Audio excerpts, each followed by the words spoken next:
Magandang araw mga kaibigan ng Barca Hoy! Welcome sa bagong video kung saan tatalakayin natin ang isang football player na laging nababanggit na posibleng sumali sa Barca sa susunod na season. Pinag-uusapan natin si Alessandro Bastoni, ang 26 anyos na sentral na naglalaro para sa Inter de Milan at Kaliwete, isang uri ng manlalaro na kailangan ng Barca. Pagkatapos ng pag-alis ni Inigo Martinez, hanggang ngayon ay hindi pa rin natin natatagpuan ang manlalarong magbibigay sa atin ng ganoong seguridad. Bagamat siya nga pala, dapat bigyang halaga ang mahusay na trabaho at pagsisikap na ginagawa ni Gerard Martin na kasalukuyang nasa Barca. Sa darating na season, nais kong ibahagi ang opinion ko sa maaring epekto ng mahusay na Italianong manlalaro na si Alessandro Bastoni ng Inter de Milan. Tatalakay natin ito sa Barca Hoy, pindutin ang like button at magkita tayo sa dulo ng video. Tara na! Gusto kong simulan ang video na ito sa pamamagitan ng paghingi sa inyo na pakiusap mag-subscribe kayo sa channel dahil malapit na tayong umabot sa 500,000 subscribers pamilya, buong komunidad. Kailangang i-follow na tayo ng QLA del Mundo ngayon para maabot agad natin ang 500,000. Pag-uusapan natin si Alessandro Bastoni, isang napakahusay na center back Italiano, isang lalaking may tapang, sentral ng Inter. Magdiriwang siya na ika-27 kaarawan ngayong Abril. Sa palagay ko, nasa rurok na siya ng karera. At ang pinaka nakapukaw ng aking pansin ay sa mga nakaraang oras, ito ay 2 araw nang nakalipas, si Fabrizio Romano, ang kilalang mamamahayag, ay naglabas ng impormasyong ito. Isang napakahalagang impormasyon na binibigyan ko ng importansya. Bakit? Dahil sinabi ko na ito sa simula ng video. Naniniwala ako na isang ganap at totoong pangangailangan na makakuha ang Barca ng isang mahusay na defender ng isang mahusay na sentral. Sa tingin ko, perpekto ang edad niya para sa, 5, 6, 7 o 8 taon. Kung titignan ng edad ng pagre-retiro ng mga football player, si Bastoni, kung makarating siya sa Barca sa susunod na taon, ibig sabihin, sa susunod na season, pwede siya maging isang blockbuster na pagkuha. Magda 27 taon na siya at 1.0 na 0 metro ang taas.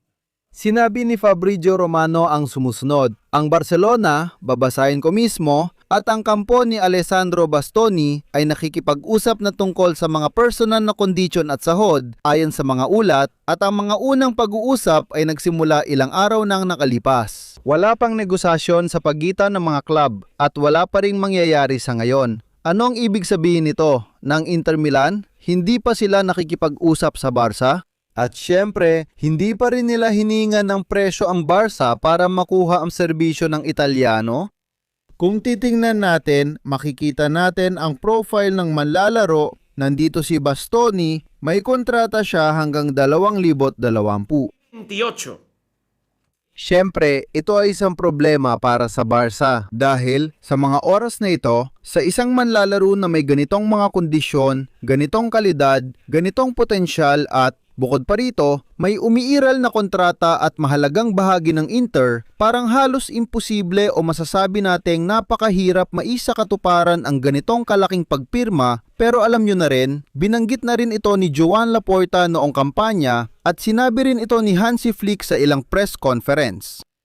Siyempre, ang posisyon ng center back ay isang pangangailangan para sa Barca. Hindi ito luho, hindi ito isang bagay na masasabi mong kapritsyo lang na gusto ko lang makuha. Mag-recruit ng center back na may ganitong kalidad at laki ng katawan.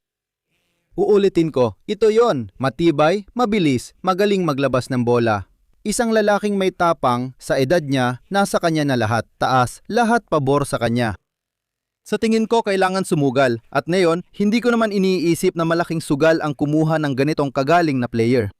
Naiintihan ko na hindi ito gagawing madali ng Inter, ang Inter ng Milan ay hihingi ng malaking halaga. Sa katunayan, kung titingnan natin dito, ang market value ni Bastoni ay nasa 70 milyong euro.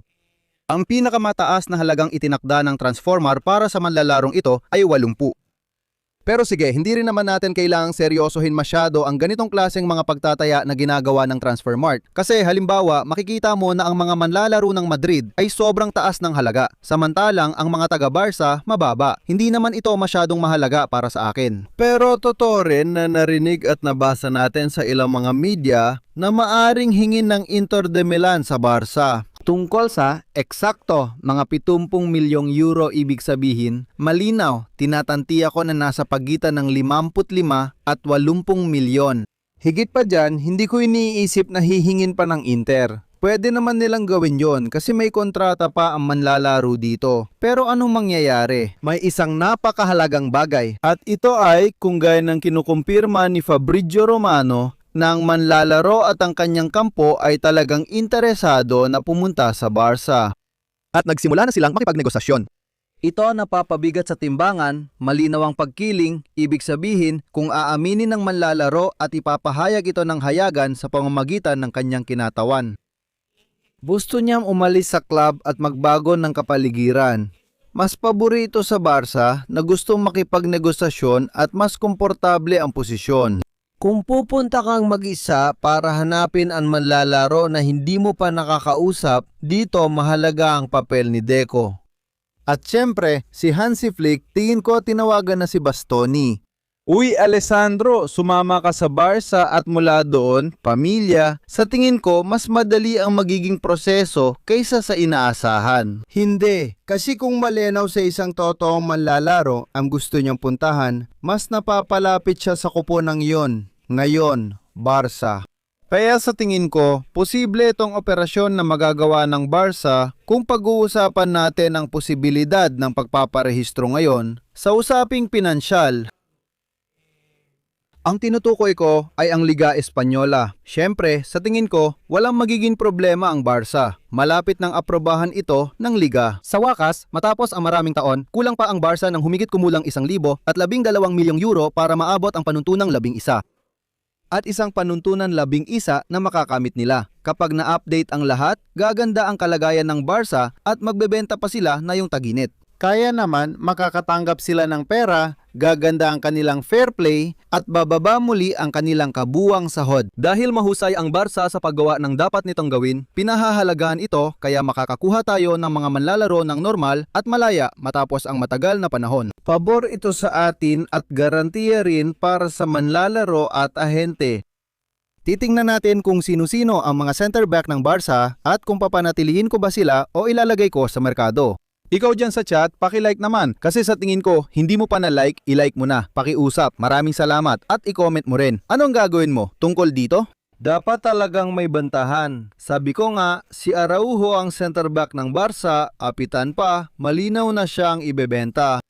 Sa tingin ko, nakuha na niya ang respeto at pagmamahal ng lahat pero para sa akin, pagdating sa sports, hindi pa si Araujo sapat para maglaro sa Barca. Pinahahalagahan ko ang kanyang pisikal na kakayahan at pagsisikap pero sa tingin ko, hindi siya bagay sa team na ito. Lalo na sa kasalukuyang estilo ng laro natin kasama si Hansi Flick. Ako, ilalagay ko si Araujo sa merkado. Makikita mo si Pauco Barsi na hindi gagalawin, binibilang ko lang, hindi ako magtatagal sa kanya. Sa tingin ko, wala namang duda sa kanya.